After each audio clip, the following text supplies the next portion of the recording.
So Ajay ji, thank you so much for coming. और आज का जो टॉपिक है आपके साथ, आई एम श्योर ये गेम चेंजर होने वाला है। जो भी लोग सुनेंगे उनको समझ में आएगा कि टीचिंग सिस्टम कैसे काम करता था और टीचिंग सिस्टम कैसे काम करना चाहिए। राइट। ठीक है, तो what according to you is the difference between teaching and mentoring? या बहुत अच्छे सवाल से हम स्टार्ट कर रहे हैं एक्चुअली। बेसिकली मार्केट में बहुत सारे व्यू है इसके बारे में, मेंटोरिंग एंड टीचिंग के बारे में। I will share my own experience in short about कि एक टीचिंग एनवायरनमेंट जब क्रिएट होता है तो टीचर के सामने एक सेट ऑफ करिकुलम होता है और उसको पता है कि यही आंसर्स आने के लिए मुझे सिखाना है कि एंड ऑफ द रिजल्ट जब आएगा या फिर कोई भी एग्ज़ाम होगी बच्चों की या फिर आउटपुट जब निकलेगा तो वो आउटपुट फिक्स्ड है, राइट। तो मैंने ऑब्जर्व किया मैक्सिमम टाइम बच्चे या फिर स्टूडेंट है, यंगस्टर्स हैं, ये आउटसाइड स्टडी ज़्यादा कर रहे हैं जो भी करिकुलम के लिए उनकी ज़रूरत है। पहले जब मैंने मेंटोरिंग खुद एक्सपीरियंस की इन माई लाइफ, जब मुझे मेंटोर्स मिले तो मुझे ये समझ में आया कि उन्होंने मुझे बाहर के करिकुलम से ज़्यादा खुद के बारे में जानने के लिए मजबूर किया, जिससे यूनिक एबिलिटीज़ फाइंड आउट करने की कोशिश की या फिर लाइफ पर्पस फाइंड आउट करने की कोशिश की। तो मेरे ख्याल से जो बेस है इन दोनों भी सिस्टम्स का वो टोटली अलग है। बिकॉज टीचिंग एनवायरनमेंट में अगर टीचर को ही एक बाउंड्रीज में डाल के रखा है या फिर टीचर ने खुद को ही एक बाउंड्रीज लगा के रखी है कि मुझे सिर्फ इतना ही बताना है और इतना ही पूछना है, इतना ही आउटपुट एक्सपेक्टेड है, तो they will not get the result जो मेंटोरिंग में मिल सकता है। तो मेंटोरिंग इज समथिंग कि आपको खुद की फाइंडिंग्स या फिर आप क्या है ये फाइंड करने के लिए मेंटोरिंग का एनवायरनमेंट आपको हेल्प करता है। That is a major difference. जैसे मतलब इन शॉर्ट जैसे मैंने अभी जैसे बोला कि यहाँ पे जो मेंटोर होता है वो मेंटोर की स्किल होती है आस्किंग क्वेश्चंस, राइट। और टीचर्स की स्किल होती है कि how to get the answers. That is a major difference between actually teaching, I feel that is my perception, teaching is common for all. मतलब आप भी वही पढ़ रहे हो, मैं भी वही पढ़ रहा हूँ, हम सब वही पढ़ रहे हैं जो स्कूल्स में होता है। Mentoring is highly personalised way of helping students की कोर स्ट्रेंथ्स क्या है। एग्जैक्टली। और यही है ना, जो भी आपने बोला कि 1-to-1 जब तक नहीं होता मेंटोर के साथ, आपका मेंटोरिंग 1-to-1 नहीं होती तो वो जो नॉलेज है वो नॉलेज लेवल पे रहता है, उसका विजडम में कन्वर्जन नहीं होता। करेक्ट। दोनों भी अपने जगह पे इंपॉर्टेंट है बट ऑब्वियस, लेकिन दोनों भी मेरे ख्याल से पैरेलल होना बहुत जरूरी है। That is what I am. Indian education system में अभी हम मेंटरिंग की तरफ मूव कर रहे हैं। बहुत मेजर क्वेश्चन है। हमने पर्सनली जब एज अ ऑर्गेनाइजेशन 20 साल पहले इस ऑर्गेनाइजेशन को स्टार्ट किया तो what we come to know कि मेंटोरिंग ये कंसेप्ट ही इंडिया का है। हाँ, mentoring it is Indian concept. मतलब अगर हम महाभारत को भी देखें तो महाभारत में व्हाट कृष्ण इज डूइंग, हाँ, मेंटरिंग कर रहा है। अगर स्किल्स लेवल पे, नॉलेज लेवल पे द्रोणाचार्य अर्जुन या फिर पांडवास को कुछ स्किल सिखा रहे हैं, लेकिन उस स्किल तो उन्होंने कौरवों को भी सिखाया। तो मेंटोर का काम क्या था कि what is your purpose of life, आप इस स्किल को, इस नॉलेज को किस चीज़ के लिए यूटिलाइज करने वाले हो। तो फिर वो चाणक्य चंद्रगुप्ता का स्टोरी अगर हमने पढ़ा है, again a great story and ना ग्रेट एग्जाम्पल, पूरे वर्ल्ड ने इसको लिया है। तो हम तो बीच में भटक गए लास्ट 400 साल और भटकाया गया पर्पसफुली, हमें पर्पसफुली भटकाया गया कि मेंटोरिंग हमारे एजुकेशन सिस्टम से निकाल दिया गया क्योंकि उनको एक फिक्स स्किल सेट चाहिए थी और उसके लिए उन्होंने एजुकेशन सिस्टम बनाया था। तो मेरा ये सोचना है, पर्सनल ओपिनियन, कि हमें कुछ ढूंढने की जरूरत नहीं है, हमारे पास वो ऑलरेडी है, ऑलरेडी रिच है। हमें सिर्फ एक्सेप्ट करना पड़ेगा कि this is we are richer than. That is a valid point. Exactly. तो हम लोग मूव कर रहे हैं। यस, अभी यंगस्टर्स सवाल पूछ रहे हैं, दे आर आस्किंग क्वेश्चंस कि whatever teacher are teaching in classroom या फिर जो भी हमें सिखाया जा रहा है that is available on Google and all the platform. तो हमें ऐसे सवाल नहीं पूछे जा रहे हैं जिससे हमारी यूनिक एबिलिटी आइडेंटिफाई हम कुछ खुद का करें। इंडियन यूथ अब रिलीजन की तरफ मूव करना शुरू कर चुका है। तो रिलीजन को ओपन यूट्यूब और वहाँ पे आपको दिख जाएगा कि यूट्यूब पे मैक्सिमम व्यूअर्स जो है वो रिलीजन से रिलेटेड चीज़ों को फॉलो कर रहे हैं। एब्सोल्युटली। तो आपके सवाल का जवाब यही है कि हाँ, हम लोग मूव कर रहे हैं अगेन, और मेरे ख्याल से 5-10 साल के बाद ऑप्शन नहीं रहेगा हमारे पास। हाँ, नहीं रहे तो ठीक है। नहीं रहे तो ठीक है, exactly. Correct. There was a time when जो ग्रेड्स थे या टीचिंग सिस्टम था उसको बहुत ज़्यादा इंपॉर्टेंस मिलती थी। मेंटोरशिप आज के टाइम में बहुत इंपॉर्टेंट है, ठीक है। सो किस तरीके से इक्विप किया जाए आज के स्टूडेंट्स को, आज की जनरेशन को टुवर्ड्स मेंटोरशिप, और कैसे उनको इस पाथ पे लाया जाए? बेसिकली तो एजुकेशन सिस्टम का बहुत बड़ा रोल है इसमें। स्कूल लेवल पे एंड हायर एजुकेशन दोनों लेवल पे अलग अलग तरीके से काम करना पड़ेगा मेरे ख्याल से, जितना हमने काम किया है। बिकॉज स्कूल लेवल पे 10-15 साल पहले बच्चों को जो क्वेश्चंस आते थे, अभी वो 9th और 10th में नहीं आते सवाल, अभी वो उनको 4th-5th से ही आना शुरू हो जाता है, right? Because they have a different role models now. मतलब हमारे समय पे रोल मॉडल्स का एक सेट हुआ करता था, उसके आगे हम लोग नहीं सोचते थे, या फिर एक्सपोजर हमारा बहुत लिमिटेड था।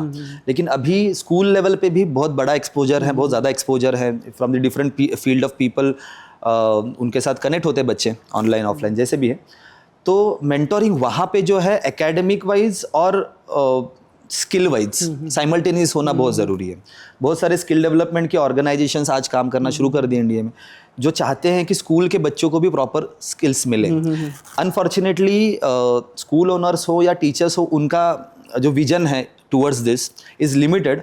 क्योंकि मैंने ये फाइंड आउट किया कि द प्रेशर जो सोसाइटी क्रिएट कर रही है टूवर्ड्स द एकेडमिक्स, कि हर बच्चा टॉप आना चाहिए या फिर डॉक्टर और इंजीनियर बनना चाहिए, तो बट अभी स्कूल को भी ये प्रेशर आ जाता है कि हमें समझ में आ रहा है कि बच्चों को अभी मेंटोरिंग की ज़रूरत है, उनकी काउंसलिंग होना ज़रूरी है, उनके साथ 1-to-1 करना ज़रूरी है, कुछ ऐसी स्किल्स जो आज सोसाइटी की नीड बन चुकी है। लेकिन बिकॉज ऑफ दिस प्रेशर कि अगर मैंने एकेडमिक के ऊपर पूरा ध्यान नहीं दिया और किसी और ने ध्यान दे दिया स्कूल में, तो फिर मैं आउट ऑफ कॉम्पिटिशन हो जाऊँगा।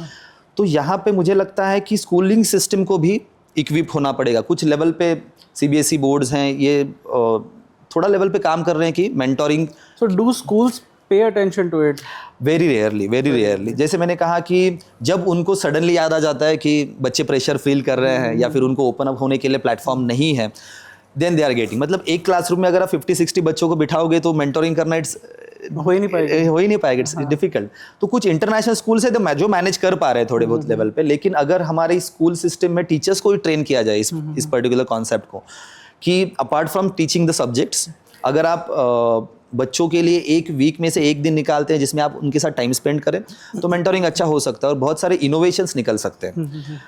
कॉलेज लेवल पे yes of course it's totally different story all together, because उनका टाइम मैनेजमेंट का कॉन्सेप्ट, उनकी एनर्जी, उनका एंथुजियाज्म इट्स वो अलग तरीके पे है।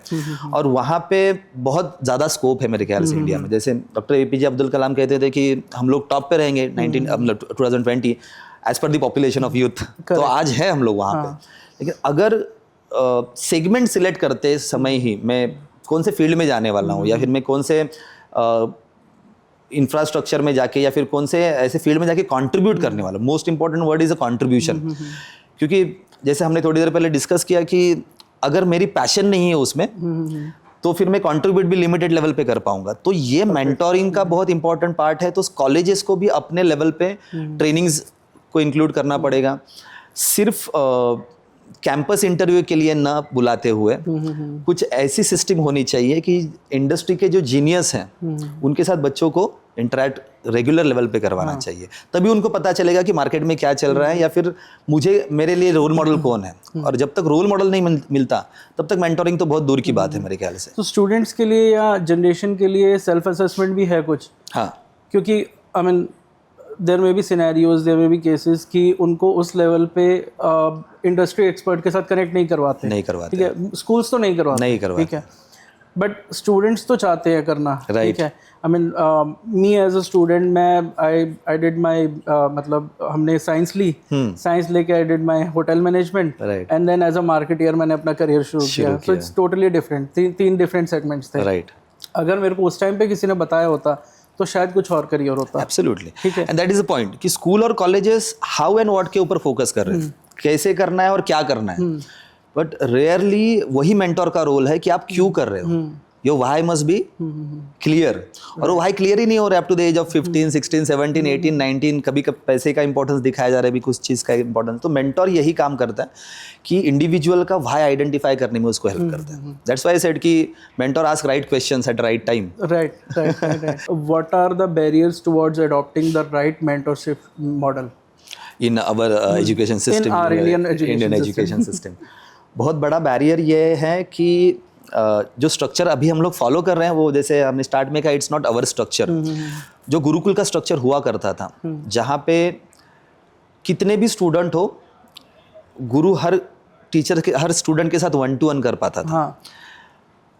सब्जेक्ट्स के बैरियर्स भले ही थे उस समय पे, लेकिन सब्जेक्ट के डेप्थ में लेके जाते थे। मतलब कुछ स्ट्रक्चर ऐसा हुआ करता था कि 5 साल का बच्चा हुआ तो गुरु। Is it because of the population growth? क्योंकि हमारे पास पॉपुलेशन इतनी है कि 1-on-1 सेशंस तो मुश्किल है, क्योंकि गुरुकुल में बहुत लिमिटेड लोग थे। अभी तो it's flooded with students, and that's why we have a resource like technology.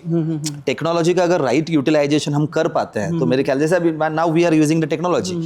जैसे मैं 1000 लोगों से बात कर दूंगा एक दिन में, लेकिन अगर ये पॉडकास्ट लाखों लोगों तक पहुंच जाए तो टेक्नोलॉजी का अगर प्रॉपर यूटिलाइजेशन करते हैं तो गुरुकुल का मॉडल हम लोग लेके आ सकते हैं। तो वही है ना कि गुरुकुल मॉडल में आपको भी सब्जेक्ट सिखाए जाएंगे। ऐसे नहीं कि सब्जेक्ट्स को हम या फिर एकेडमी को हम लोग पीछे रख रहे हैं। सब्जेक्ट्स को सिखाए जाएंगे, लेकिन सब्जेक्ट के डेप्थ तक लेके जाएंगे थ्रू द प्रैक्टिकल एक्सपीरियंस, जिसको हम हमारे लैंग्वेज में एक्सपीरियंशियल लर्निंग कहते हैं। सो अगर आपने किसी चीज़ को एक्सपीरियंस कर लिया तो आपको पता चलेगा कि वेदर दिस पर्टिकुलर फील्ड और दिस पर्टिकुलर सब्जेक्ट, ये मैं इसके साथ कितने डेप्थ में कनेक्ट कर पा रहा हूँ। राइट। तो अभी इसके लिए छोटे से लैब बनाई जाती है क्लासरूम में, स्कूल में, साइंस लैब या, लेकिन नेचर इटसेल्फ अ लैब। और जिस कंट्री में हम लोग रह रहे हैं, यहाँ तो धरोहर है, तो वो हिस्ट्री के है, ज्योग्राफी के है, या किसी भी चीज़ के हैं। तो अगर बच्चों को प्रोजेक्ट बेस्ड लर्निंग तक भी हम लोग लेके जा पाते हैं, जैसे आपने सवाल पूछा कि अभी पॉपुलेशन बहुत ज़्यादा है, लेकिन प्रोजेक्ट बेस्ड लर्निंग भी अगर हम लोग इम्प्लीमेंटेशन कर पाते हैं तो मेरे ख्याल से यस, तो मेंटोरिंग का काम 50% वहाँ से हो सकता है। तो बैरियर ये है कि still we are exam oriented, कि मार्क्स लाने हैं। आज कोटा की पॉपुलेशन बढ़ते जा रही है, लोग माइग्रेट कर रहे हैं या फिर कॉम्पिटिटिव एग्जाम्स के लिए। आज कितने बच्चों को पूछा जाता है कि आपको फोटोग्राफी अच्छी लगती है क्या? करेक्ट। सिमिलरली विद गेम्स, मतलब there was a time 15-16 years back जब हम स्कूल में थे, गेम्स को उतनी प्रायोरिटी नहीं मिलती थी कभी भी। कंप्यूटर गेम्स को तो कभी प्रायोरिटी नहीं मिलती। ठीक है, मतलब you used to have like one period in the entire month, उसमें भी टीचर देख रहे हैं क्या कर रहे हैं ये। Today gaming industry is one of the fastest growing industry. आप गेम खेल के पैसा बनाते हो। राइट। तो ये बिगेस्ट एग्जांपल है कि स्विच कैसे हो रही है। एग्जैक्टली। तो इसका जो रूट है ना, तो यहाँ सक्सेस की डेफिनेशन में रूट है। व्हाट वी स्टडीड इज कि जो हमारे पेरेंट्स थे या फिर अभी भी जो पेरेंट्स हैं, ये इतने कंफ्यूज हो चुके हैं। इनको पता है कि बच्चों के ऊपर प्रेशर नहीं क्रिएट करना है। टीचर्स को भी पता है कि बच्चे सुसाइड अटेम्प्ट तक बात करना शुरू कर दिए, फिर वो स्कूल लाइफ हो या फिर कॉलेज लाइफ हो। लेकिन दे आर कंफ्यूज कि एक्चुअल सक्सेस की डेफिनेशन क्या है। वो क्या सोचते हैं कि मेरा बच्चा ड्राइंग करके या फोटोग्राफी करके क्या पैसा कमा पाएगा क्या? And they have a limited people in front of them जो कॉमन लोगों तक नहीं पहुंच रहे। तो मेंटोरिंग का रोल तो इसीलिए स्कूल से ही शुरू होगा कि अगर स्कूल के ओनर्स या फिर स्कूल के प्रिंसिपल्स या फिर स्कूल सिस्टम ही बाहर के सक्सेसफुल लोगों को गेट ओपन करके अगर अंदर आने देते हैं। And digital transformation has opened multiple tangents of revenue generation. Absolutely. आज आप गेम खेल के भी पैसा कमाते हो, फोटो क्लिक करके भी पैसा कमाया जा सकता है। एंड मोस्ट इंपॉर्टेंट सेटिस्फैक्शन, कि जिससे आपको सेटिस्फैक्शन मिले। बिकॉज अगर जो काम मैं कर रहा हूँ अगर मुझे सेटिस्फैक्शन नहीं आ रही है उससे, तो बट ऑब्वियस मेरी एनर्जी उन लोगों को वो एनर्जी नहीं दे पाएगी जिनके साथ मैं काम कर रहा हूँ, मैं डिलीवर नहीं कर पाऊंगा। सो यस, बैरियर सबसे बड़ा ये है कि हमें माइंड्स को ओपन करना पड़ेगा। ये जो 3 महीने का सिलेबस, फिर 6 महीने का सिलेबस, फिर साल का सिलेबस, इससे बाहर आना पड़ेगा। बिकॉज हमें ये ट्रस्ट करना पड़ेगा यूथ के ऊपर कि ये उनके बाएं हाथ का खेल है। जो सिलेबस उनको हम दे रहे हैं वो उनके लिए रियली बहुत ईजी है आज के ज़माने पे, because everything is available in the finger tips, सब कुछ अवेलेबल है। तो हमें डर लग रहा है, एक्चुअली इट्स आवर फियर कि अगर ये ट्रांसफॉर्मेशन हम कर देते हैं अभी, तो पूरी जो सिस्टम बनी है ना वो कोलैप्स हो सकती है। बिकॉज उसके ऊपर बहुत सारे लोगों के फाइनेंशियल्स भी डिपेंड है और बहुत सारे करियर्स भी डिपेंड है। आपने तो सुना ही होगा कि NEP लॉन्च हुई है, मतलब अभी भी बहुत सारे स्टेट्स में इम्प्लीमेंट नहीं हो पा रही है, लेकिन सेंट्रल गवर्नमेंट चाहती है कि वो हो। तो इसका रिसर्च सालों से चल रहा है। हमारे बहुत सारे एक्सपर्ट्स फिनलैंड गए हैं, फिर उनको ये भी पता चला, if you read first 15 pages of NEP, तो ये जो मेंटोरिंग का कॉन्सेप्ट है इसके बारे में ही बताया गया है। अच्छा, यस, ओके, कि हमारे जो जैसे हमने कहा कि धरोहर है, ये जो गुरु सिस्टम, गुरु शिष्य परंपरा जो हुआ करती थी, उसमें मेंटोरिंग का रोल ही उसमें एक्सप्लेन किया गया है, एंड हमें फिर से वो इम्प्लीमेंट करने की ज़रूरत है, ये NEP बता रहा है। अच्छा, अनफॉर्चुनेटली अभी डेप्थ लेवल पे या फिर हम लोग ग्राउंड लेवल बोलते हैं कि उसको इम्प्लीमेंट नहीं कर पाए, लेकिन इसका मार्केटिंग के लिए बहुत जगह पे यूज़ किया गया। हाँ, मार्केटिंग तो बहुत हुई है उसकी। इवन पब्लिकेशंस ने प्रिंट करवाना शुरू कर दिया बुक के ऊपर कि NEP बेस्ट है। सो आई थिंक यहाँ पे गेम चेंजर है कि अगर एजुकेशनलिस्ट इसको रियल लेवल पे इम्प्लीमेंट करना चाहते हैं और स्कूल्स या कॉलेजेस में इसको लेके आते हैं एज इमीडिएटली। बहुत सारे दिनों से हम लोग पढ़ रहे हैं कि इंडिया से पेटेंट बहुत कम निकल रहे हैं, यहाँ पे रिसर्च नहीं हो रहा है। एक्चुअली रिसर्च बहुत हो रहा है, लेकिन बच्चों को प्लेटफॉर्म नहीं मिल पा रहा है। करेक्ट, कि बहुत बड़ा पॉइंट है ये, बहुत बड़ा पॉइंट है। तो मैंने we have a student at the age of 10, उसके पास एक कॉन्सेप्ट है, it is called as a nature bank. Okay, concept का नाम ही है नेचर एंड बैंक। तो नेचर्स बैंक का कॉन्सेप्ट है कि नेचर को सेव करते करते आप इकोनॉमिकली कैसे स्ट्रांग हो सकते हैं।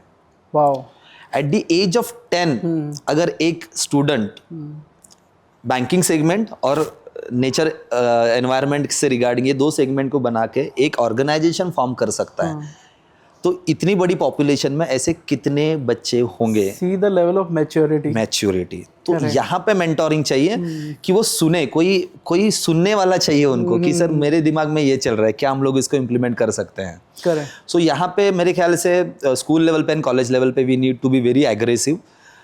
तो ये बैरियर्स ओपन करने के लिए बाकी कुछ नहीं करना है, हमारे माइंडसेट को सिर्फ चैलेंज करना है कि नहीं ये हो सकता है ना। और गुरुकुल में क्या हुआ करते थे, जैसे आपने बोला, बहुत अच्छा क्वेश्चन था आपका कि पॉपुलेशन वाइज हमने जब गुरुकुल को डेप्थ में स्टडी किया तो एक एक गुरुकुल में 20-25 हज़ार स्टूडेंट पढ़ा करते थे तभी भी। यस, जो टॉपेस्ट नालंदा वगैरह गुरुकुल का अगर आपने स्टडी किया, और गुरु कितने हुआ करते थे 8 to 10। ओके, मतलब 20,000 के अगेंस्ट 8 to 10 गुरु। अब ये मैनेज कैसे होता था, तो वहां पे ही मेंटोरिंग कॉन्सेप्ट है। मतलब मेंटोरिंग कॉन्सेप्ट ये है कि अगर गुरु ने एक बैच बना लिया पहला, कि जिनको उन्होंने पूरा विजडम दे दिया, तो उस बैच में से जो बच्चे हैं जो इसी फील्ड में कंटिन्यू करना चाहते हैं, तो गुरुकुल उनको ही रख ले। तो अभी जो गुरु की लैंग्वेज है ना, वही उसके शिष्य की लैंग्वेज हुई। हाँ, राइट, वो हो गई। और उसके जो शिष्य है उसके लिए वो जो लेयर है, सेकेंड लेयर, वो गुरु बन गई। हाँ, करेक्ट। और हमारे कल्चर में ही है ना, हमारे तो कल्चर में ही है, हम सिखाना चाहते हैं, हम हमारा एक्सपीरियंस बताना चाहते हैं, लेकिन हम बच्चों को किसी और टॉपिक के ऊपर बोलने नहीं देते। परफेक्ट, बिल्कुल सही है। तो मेंटोरिंग का ये रोल है कि आप क्वेश्चन पूछो, एनवायरनमेंट क्रिएट करो, देन लिसन।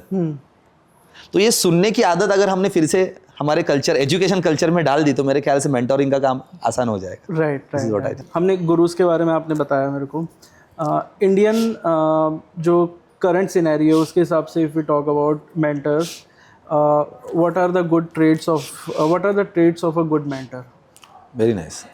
जैसे अभी मैंने लास्ट क्वेश्चन के आंसर में डाला कि सबसे पहले तो लिसनिंग, कि वहीं से ये क्वेश्चन बना है। राइट।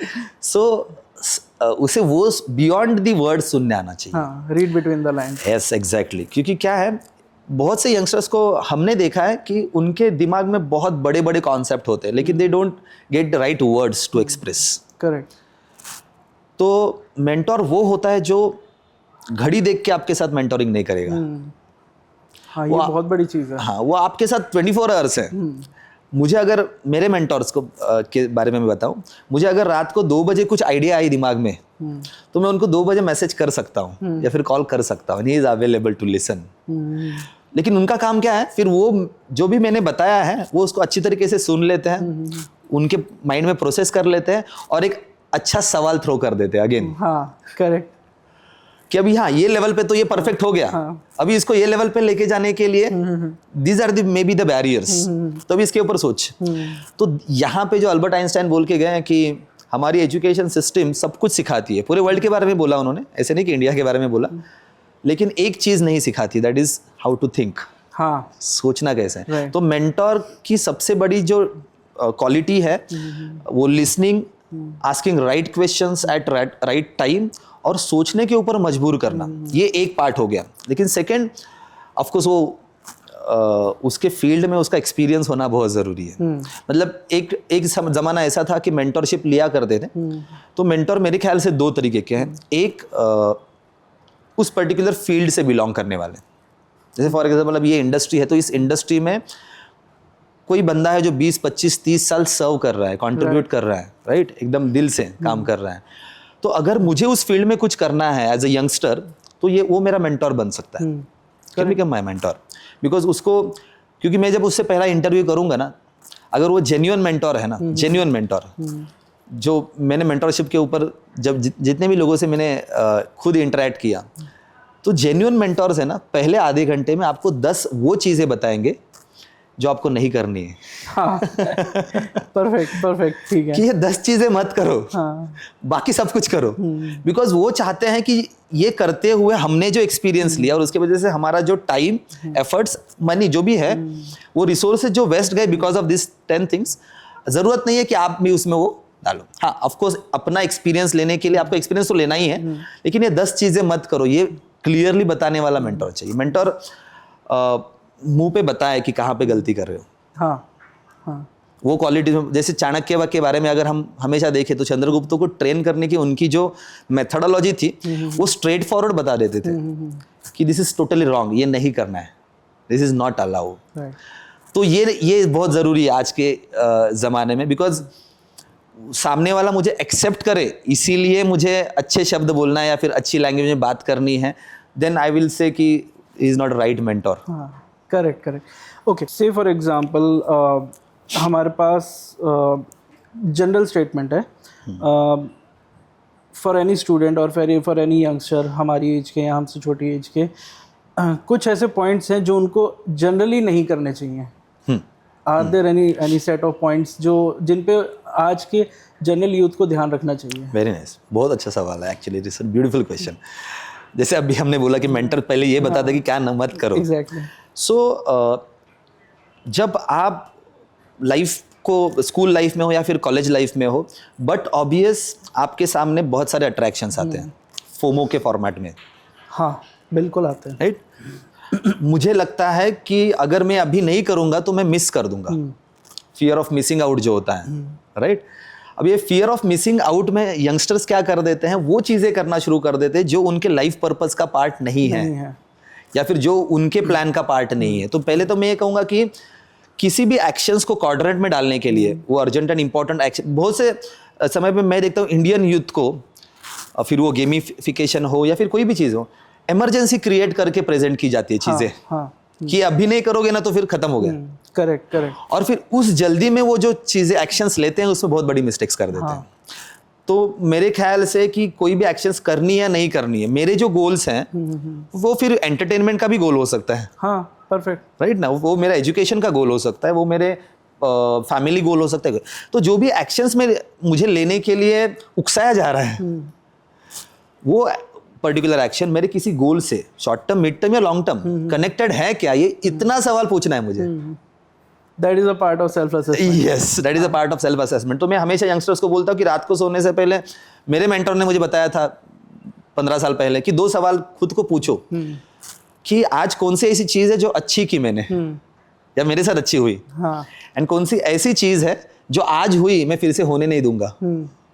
ये सेल्फ असेसमेंट के लिए 2 सवाल, फिर आपकी भगवत गीता बन गई, आपकी बाइबल बन गई 1 साल में, अगर आप ये 2 सवालों के जवाब लिखते जा रहे हैं। तो पहले ये इन्फ्लुएंस मत होना, ये जो मैंने ये किया है, क्या नहीं करना चाहिए। बिकॉज लोग बोलते टाइम मैनेज करो यंगस्टर्स को, हम हमेशा बोलते कि टाइम के बारे में मत सोचो, थॉट्स के बारे में सोचो, मैनेज योर थॉट्स। बिकॉज अगर आपने थॉट्स मैनेज नहीं किए तो टाइम मैनेज में होना इम्पॉसिबल है। तो यंगस्टर्स को ये बोलना है कि टाइम मैनेजमेंट के पीछे नहीं भागना है आपको थॉट्स मैनेज करने के पीछे भागना है। एकेडमिक्स को एकेडमिक करके न देखते हुए स्किल, नॉलेज, एटीट्यूड और हैबिट के एंगल से देखो, जिसको हम लोग कैश का कॉन्सेप्ट बोलते हैं, KASH, कि बच्चे, उनको पता है कि मुझे कैश है कि एक बार एक्सप्लेन करो। हाँ, कैश ये ऐसा क्वाड्रेंट कॉन्सेप्ट है, K is for knowledge, A is for attitude, S is for skills and H is for habits. Actually cash आता है 4th लेवल पे, फर्स्ट लेवल पे आता है आपके लाइफ पर्पस, आपका लाइफ का पर्पस क्या है, ओके, क्यों कर रहे हो, राइट, जो हमारे एजुकेशन सिस्टम बताने में फेल हो रही है। और यहाँ पे मेंटोरिंग का रोल है, जो आपने पूछा कि लाइफ का पर्पस, मैं इस दुनिया में आया क्यों। अभी इकिगाई का कॉन्सेप्ट हम लोग इंडिया में पढ़ रहे हैं, राइट, एक्चुअली तो इंडिया से वो तो इंडिया से ही गया हुआ कॉन्सेप्ट है। तो जापान आज जो टॉप पे है, उसके पीछे सबसे बड़ा जो रीजन है इकिगाई है, और हम लोग एग्जैक्टली अपोजिट डायरेक्शन में जा रहे हैं। तो कैश में पहला आता है नॉलेज। मुझे क्या नॉलेज है, नॉलेज तो अवेलेबल है। एक 15-20 साल पहले डेटा कलेक्ट करना ये बहुत बड़ा चैलेंज था, अभी डेटा कलेक्ट करना नहीं, डेटा में से चुनना बहुत जरूरी है। तो नॉलेज कौन सा चाहिए मुझे, फिर मुझे हेल्थ गोल के लिए क्या नॉलेज चाहिए, राइट, लेकिन हेल्थ गोल मुझे क्यों चाहिए, अगेन वाई पे चला जाता है।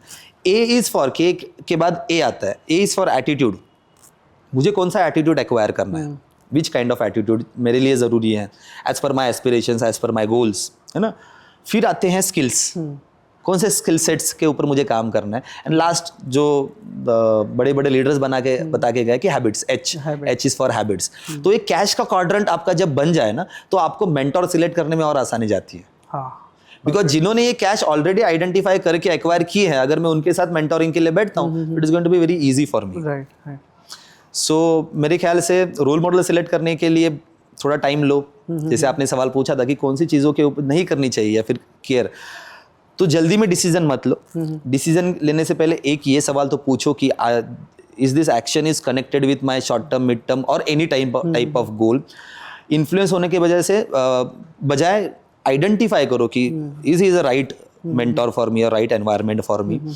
और of course money management is again very important thing कि ऑफ कोर्स पैसा जरूरी है, पैसे के अलावा तो कुछ हो ही नहीं सकता, करेक्ट, लेकिन कुछ ऐसा करो कि पैसा बाय प्रोडक्ट आए। जैसे planning is an very important thing, कि अगर मैं डेप्थ में प्लान करता हूँ और मैं कंट्रीब्यूशन के एंगल से इस फील्ड में उतरता हूँ, तो पैसा तो लोग मुझे बाय प्रोडक्ट है, वो बनेगा ही बनेगा। तो ये यंगस्टर को सीखना चाहिए कि मुझे लोग यंगस्टर आके पूछते हैं कि सर कौन सा करियर ऑप्शन अच्छा है, तो मैं बोलता हूँ कि जिसमें आप कंट्रीब्यूट कर सकते हो वो अच्छा है, क्योंकि उनको बचपन से यही बताया गया है कि डॉक्टर बनने के बाद पैसा आएगा, इंजीनियर बनने के बाद पैसा आएगा, या फिर नाम मिलेगा। दो ही कैटेगरी में लोग सोचते हैं, जिससे पैसा मिलके मैं सेटल हो जाऊं या फिर मेरा नाम हो जाए, नाम आएगा तो पैसा भी आएगा। तो ये रास्ता मत चुनो आप। ये तो आप अगर जैसा भी ये इंडस्ट्री है, कितनी सारी इंडस्ट्री है कि जो लास्ट 15 साल में इतनी बड़ी हो गई कि जिनके नाम 15 साल पहले लोगों को पता नहीं था। राइट, इट मीन्स अगर आप पैशनेट है तो आप किसी भी इंडस्ट्री में पैसा कमा सकते हैं।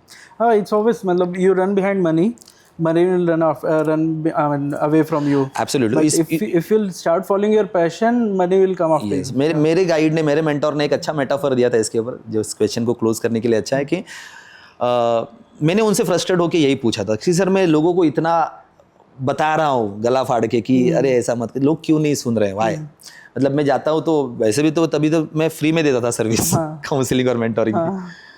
तो उन्होंने कहा कि what you are doing is ना, आप बटरफ्लाई के पीछे भाग रहे हो। अगर आप बटरफ्लाई के पीछे भागोगे तो बटरफ्लाई तो आगे भागेगा।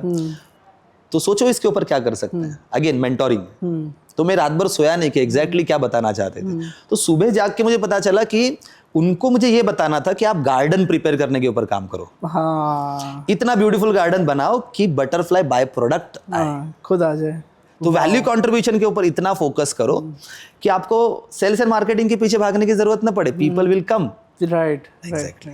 तो यंगस्टर्स को ये करना चाहिए। This is good, nice. So Indian ecosystem में ग्रेड बेस्ड इकोसिस्टम और मेंटरशिप बेस्ड इकोसिस्टम कहाँ पे अभी स्टैंड आउट कर रहे हैं? दोनों वर्ड्स में ही एक्चुअली आंसर छुपा है, grade and mentor. Because mentors कभी ग्रेड नहीं देते। मेंटोरिंग सिस्टम में ग्रेड हो ही नहीं सकता, बिकॉज मेंटोर ये जानता है कि एवरी यंगस्टर स्टूडेंट जो मेरे सामने बैठा है, he has his own unique ability to serve this world, right? ये मेंटोर मानता है। तो मेंटोर किसी भी गलती को या फिर अच्छी बात को आइदर स्ट्रेंथ एंड वीकनेस में डाल सकता है। वो क्या बोल सकता है, this is your strength and this is your weakness. So if आपकी वीकनेस, एग्जाम्पल के लिए लेता हूँ मैं, स्कूल में जनरली 2 टाइप के सब्जेक्ट्स में सिलेबस डिवाइड होता है। Logical subjects, maths and science जैसे, linguistic subjects, all theory subjects and languages. तो एनालिसिस कैसे होता है ग्रेड सिस्टम में कि देयर आर 4 कैटेगरीज जो सालों से हमें पता है। एक मैथ्स एंड साइंस अच्छे होने वाली कैटेगरी, जो मैथ्स एंड साइंस में बहुत अच्छे हैं लेकिन थियरी में बोर फील करते हैं या फिर अच्छा नहीं फील करते, कंफर्ट नहीं होते। दूसरे एग्जैक्टली इसके अपोजिट होते हैं कि थियरी जितना चाहिए बोलो लेकिन मैथ्स बोले तो पसीना छूट जाते हैं, राइट? ओके।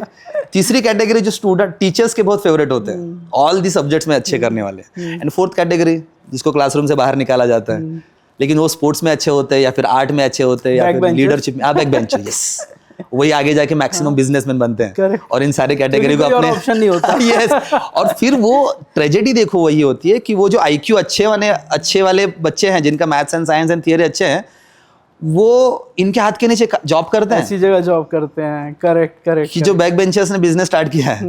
और ये ट्रेजेडी है हमारे ग्रेड सिस्टम की, कि जिसमें आपको 2 ही लेवल पे, लेयर पे क्या किया जाता है, चेक किया जाता है। तो आपका आईक्यू चेक हुआ ग्रेड में, लेकिन मेंटरशिप में आपके चारों क्वोशंट को चेक किया जाता है। आईक्यू तो है हर किसी का कम या ज्यादा है, राइट? लेकिन there is a EQ, emotional quotient. तो बड़े बड़े लोग कहते हैं कि भाई मैं अच्छा इंजीनियर नहीं बन पाया। हेनरी फोर्ड का स्टेटमेंट है, I am not a engineer, लेकिन दुनिया के टॉप के इंजीनियर्स को कैसे हैंडल करना ये मुझे आता है, right? So what is that? That is called EQ, emotional quotient, right? Adversity quotient. हम हमेशा देख रहे हैं लास्ट 15-20 साल में कि यंगस्टर्स सुसाइड अटेम्प्ट कर रहे हैं, डिप्रेशन में जा रहे हैं। क्यों? कोई डेप्थ में जा ही नहीं रहा है इसके। The reason behind it is an adversity quotient, low adversity quotient. हमारा बचपन मिट्टी में गया है। हम लोग स्कूल की बैग डाल के मैदान में जाते थे, खेलते थे। जब खेलते थे तो गिरते थे, फेलियर देखते थे, टीम गेम खेलते थे, तो एडवर्सिटी क्वोशंट बाय नेचर बढ़ता था, बिल्टअप होता था। भले आपका बाय बर्थ आप नहीं लेके आए, लेकिन अनफॉर्चुनेटली लास्ट 15 to 20 ईयर्स यही मिसिंग है। तो जिनका बाय बर्थ ही एडवर्सिटी क्वोशंट लो है, वो डिप्रेशन में चले जाते हैं, इजीली चले जाते हैं। एक मार्क्स भी इज इनफ। हाँ, एक कम मार्क्स मिला वो भी उनके लिए इनफ है। तो पूरी ग्रेड सिस्टम जो है तो इस साइड में है, आईक्यू के साइड में। और मेंटोर सिस्टम जो है वो आईक्यू को साइड में रख के emotional quotient, adversity quotient and most important creative quotient के ऊपर फोकस करता है। तो अगर मुझे मेंटोरशिप सिस्टम लानी है तो अगेन मुझे टीचर को भी फैसिलिटेटर बनाना पड़ेगा। कि सिखाओ मत, आप एनवायरनमेंट क्रिएट करो एंड लेट देम डू। और फिर जहां जहां पे ऑब्जर्वेशन है उनके साथ 1-to-1 करो। तो मेरे ख्याल से मेंटरशिप की तरफ जा तो रहे हैं हम लोग, लेकिन क्या हमारा माइंडसेट वहां पे है? हाँ, मैंने बहुत सारे मैं इंस्टीट्यूट्स को मिलते रहता हूँ। अभी कल भी मैंने मुंबई की टॉप इंस्टीट्यूट्स को 2 दिन पहले हम गए थे विजिट करने के लिए। They are doing it nicely. तो उन्होंने क्या किया है, उनके लाइब्रेरी में 45,000 बुक्स हैं लाइब्रेरी में इंस्टीट्यूट के। तो मैंने कहा तो लाइब्रेरी तो बच्चे बुक पढ़ते हैं? तो लाइब्रेरियन बहुत उदास होकर बोला कि सर नहीं पढ़ते। तो इसके लिए हमने एक आइडिया किया। तो उन्होंने आइडिया क्या किया, लाइब्रेरी के रूम के सामने ही 2 रूम बनाए, एक डिस्कशन रूम और एक idea implementation room. Wow. Now बच्चे वहां आते हैं तो ऑटोमेटिकली उनको रेफरेंस निकालने के लिए बुक्स पढ़ना पड़ता है। वाओ, ये हो गया मेंटोरिंग। तो यहाँ पे बढ़ रहे हैं हम लोग। दिस इज मतलब ऐसी बहुत सारी इंस्टीट्यूट्स हैं जो अभी उतनी फेम में नहीं है, लेकिन they are doing the mentorship concept. तो ग्रेड सिस्टम से पूरा माइंडसेट निकालना पड़ेगा हमें, बिकॉज डॉक्टर हार्वर्ड गार्डनर का जो स्टेटमेंट है कि your IQ is not enough to जज a child, there are so many things जो हमें देखने पड़े, वो मेंटरशिप का पार्ट है। तो ग्रेड सिस्टम को मैं गलत नहीं बोल रहा हूँ। ग्रेड सिस्टम, अगर ग्रेड सिस्टम अच्छी है, हमें डॉक्टर चाहिए अच्छे, हमें इंजीनियर चाहिए, हमें आईक्यू बेस्ड बच्चे चाहिए जो साइंटिस्ट बने या फिर उस फील्ड में जाएं, लेकिन दैट इज नॉट इनफ। फिर हमें लता मंगेशकर कहाँ से मिलेंगे? फिर हम लोग तेंदुलकर कहाँ से लाएंगे, है ना? फिर हम लोग क्रिएटिव पीपल कहाँ से लेके आएंगे? तो मेंटोर ही वो बंदा है जो सामने वाले बैठे हुए बच्चे को बता देगा। तो of course we are moving towards it. Time निकालना पड़ेगा। Time is an only concern जो है 6 घंटे के स्कूल लाइफ में। हमेशा प्रिंसिपल्स के साथ हमें बात करते तो बोलते कि कहाँ बिठाए सर इन सारी एक्टिविटीज को। करेक्ट। पेरेंट्स बोलते कि सर ये सारी चीजें करते बैठेंगे तो शायद करियर में फेल हो जाए, पता नहीं। तो मेरे ख्याल से मेंटोरिंग का बेस जो है वो काउंसलिंग में है। We have to sit with parents, you have to sit with students and the teachers also to understand कि आप एक यूनिक एबिलिटी के इंसान को एनवायरनमेंट दे रहे हो। तो मेंटोरिंग पॉसिबल है हमारे यहाँ पे, because we have a huge infrastructure in education, huge है। तो कुछ अलग नहीं करना है हमें, सिर्फ थोड़ा माइंडसेट बदलना है। तो मेरे ख्याल से हम मेंटोरिंग और ग्रेड सिस्टम का एक अच्छा कॉम्बिनेशन बना सकते हैं। इट इज़ पॉसिबल, और बहुत सारे स्कूल्स एंड कॉलेजेस ये कर रहे हैं। I am very happy about it. Nice. Versatile Educare कैसे हेल्प कर रहे हैं? हाँ, जैसे हमने कहा कि at the age of 17 I realise कि अगर जिस फील्ड में मैंने जाने के बारे में सोचा था, कंप्यूटर, अगर मैं उसमें गया, I was the 4th idiot, मैं खुद को समझता था तभी 3 इडियट में, तो मैं इस फील्ड को ख़राब कर दूंगा। देन वी रियलाइज कि हम गलत करियर सिलेक्ट करके सिर्फ खुद की ज़िंदगी खराब नहीं करते हम उस पूरी इंडस्ट्री को खराब कर रहे हैं। एंड तो फिर ऐसा प्लेटफॉर्म बनना चाहिए कि जहाँ पे ये मेंटोरशिप रेडीमेड बच्चों को मिले, वहाँ पे एक प्लेटफॉर्म की जहाँ पे आके बच्चे एक्सपेरिमेंट करें, उनको कोई डर ना हो फेल होने का। सबसे इंपॉर्टेंट फैक्टर जो हमने रियलाइज किया कि बच्चों को फेल होने का फियर है, इसीलिए वो एक्सपेरिमेंट नहीं कर रहे हैं। अगर एक्सपेरिमेंट नहीं करेंगे तो पेटेंट तो बहुत दूर की बात है, कॉन्सेप्ट ही बाहर नहीं आएंगे। तो there must be a platform जहाँ पे बच्चे खुल के आके, नेवर मैटर उसका एज क्या है, जैसे मैंने अभी 10 साल के बच्चे का आपको एग्जांपल दिया, तो ऐसे बहुत सारे बच्चे हमारे यहाँ पे आते हैं। He used to do the experiments with the technology, with the kid, with the people, communicate। और बाय प्रोडक्ट क्या होता है कि जो स्कूल सिखाना चाहता है वो ऑटोमेटिकली होता है। तो वर्सेटाइल में हमने एक ऐसा प्लेटफॉर्म बनाया, हमने एक पर्पस क्लियर किया कि इंडिया को सबसे ज़रूरी चीज़ जो है अभी है वो, we need a spiritual entrepreneurs. हमें स्पिरिचुअल एंटरप्रेन्योर चाहिए, बिकॉज वेस्टर्न कल्चर से अगर हम मैनेजमेंट सीख के आए और उस तरीके से यहाँ पे इंडिया में बिजनेस किया तो शायद हम पैसा कमा लेंगे, लेकिन हमारा इसेंस छूट जाएगा जो है वैल्यू कंट्रीब्यूशन। हम लोग जो हमेशा बोलते हैं अतिथि देवो भव, तो कस्टमर को उस भाव से देखना बहुत ज़रूरी है, हमने समझा। तो इसीलिए यंगस्टर्स के ऊपर उस तरीके के कल्चर होना बहुत ज़रूरी है। तो हमने वर्सेटाइल में एक प्लेटफॉर्म बनाया कि जहाँ पे स्कूल्स आए, कॉलेजेस आए, यंगस्टर्स खुद आए, and they do the experiment, उनकी इन्वेंशंस बने और फिर उनका बिजनेस मॉडल बने। और वो बिजनेस मॉडल के लिए एंड में जो 2 ही चीज़ें लगती हैं, एक तो एक्सपर्ट्स लगते हैं और दूसरा पैसा लगता है। ये दोनों को भी हमने एक प्लेटफॉर्म पे लेके आए। नाउ लास्ट 20 ईयर्स हमने 25 लाख से ज़्यादा यंगस्टर्स तक पहुँचे हैं। वाओ। एंड नाउ लास्ट 5 साल का ये एक्सपीरियंस अभी स्कूल्स को और कॉलेजेस को लग रहा है कि yes we need such a concepts, जहाँ पे बच्चे खुद के पर्पस के बारे में क्लियर हो, खुद की गोल सेटिंग करें, खुद की थॉट मैनेजमेंट करें, एकेडमिक्स के साथ ही अपने करियर की प्लानिंग करें, इम्प्लीमेंटेशन करें, और फिर एक्सपर्ट्स के साथ वो एंगेज हो। तो versatile is helping. Actually versatile एक ऐसा खुला प्लेटफॉर्म है जहाँ पे कोई भी यंगस्टर आ सकता है, उसके लिए कोई क्वालिफिकेशन की ज़रूरत नहीं, वो स्कूल नहीं गया होगा तो भी चलेगा। Wow, nice. उसके पास सिर्फ एक ही कि मेरी आइडिया से मुझे सोसाइटी में कंट्रीब्यूट करना है, and this is how we made this good team. मेरी तो सिर्फ आइडिया थी, बाकी सारे जैसे यंगस्टर्स बैठे हैं, इन्होंने इस प्लेटफॉर्म को इतना बड़ा किया कि आज गवर्नमेंट भी उसको रिकॉग्नाइज कर रहा है। Very good, nice. So we are providing 3 layers program. First, brain development programs for the lower age group, up to the standard 8, pre-primary to 8. अभी आप बोलेंगे प्री प्राइमरी के बच्चों सबसे ज़्यादा एनर्जी वहाँ पे है, उनके 5 सेंसेस जिस तरीके से उस लेवल पे काम कर रहे हैं, अगर उसको भी हमने यूटिलाइज किया उनके लिए तो बहुत मिराकल्स हो सकता है। और ऐसे मिराकल लकीली हमने किए हैं इतने सालों। तो first is a brain development के कॉन्सेप्ट। सेकेंड, हमने एंटरप्रेन्योरशिप प्रोग्राम को लॉन्च किया है। आप बिलीव नहीं करेंगे, लास्ट 20 साल से ये 1.5 साल का एंटरप्रेन्योरशिप प्रोग्राम हम लोग फ्री ऑफ कॉस्ट दे रहे हैं। अच्छा, ओके। Free of cost. तो 1.5 साल आप हमारे यहाँ पे आओ, सीखो through the experts how to discover your purpose, उसको मिशन स्टेटमेंट में कैसे कन्वर्ट करें, यहाँ से स्टार्ट करते हैं, फिर आपकी आइडियाज़ को पेपर पे लाते हैं, फिर उसको बिजनेस मॉडल में कन्वर्ट करते हैं, फिर उसका एक्सपेरिमेंट करके देखते हैं, फिर उसकी मार्केटिंग स्ट्रेटजी, फिर सिस्टम, एवरीथिंग। जो पूरा एक MBA सीखता है बच्चा, वो यहाँ पे प्रैक्टिकली सीखता है। तो ये 1.5 साल के बाद उसके पास 2 ऑप्शन होते हैं, आइदर ही और she is from the education industry और किसी और इंडस्ट्री से हो सकता है। तो किसी और इंडस्ट्री से होता है तो हम उसको उस इंडस्ट्री के एक्सपर्ट्स के साथ कनेक्ट करवा देते हैं। अच्छा, ओके। लेकिन उसको एक बात उसके दिमाग में कि आपको खुद का ही बिजनेस करना है, भले कितना भी इन्फ्लुएंस करे कोई, जो मैंने बताया था आपको खुद का ही बिजनेस करना है। तो वो बिजनेस अभी there are thousands of business की जो चालू है। और जो अगर सेकेंड कैटेगरी का एजुकेशन में कुछ करना चाहता है और अगर वो वर्सेटाइल के साथ करना चाहता है तो वो हम उसको प्लेटफॉर्म देते हैं, हम उसको फंड देते हैं, हम उसको सारी चीज़ें देते हैं, तो वो एजुकेशन में अपना काम करना शुरू कर देता है। So this is how we are working in education system with the education system.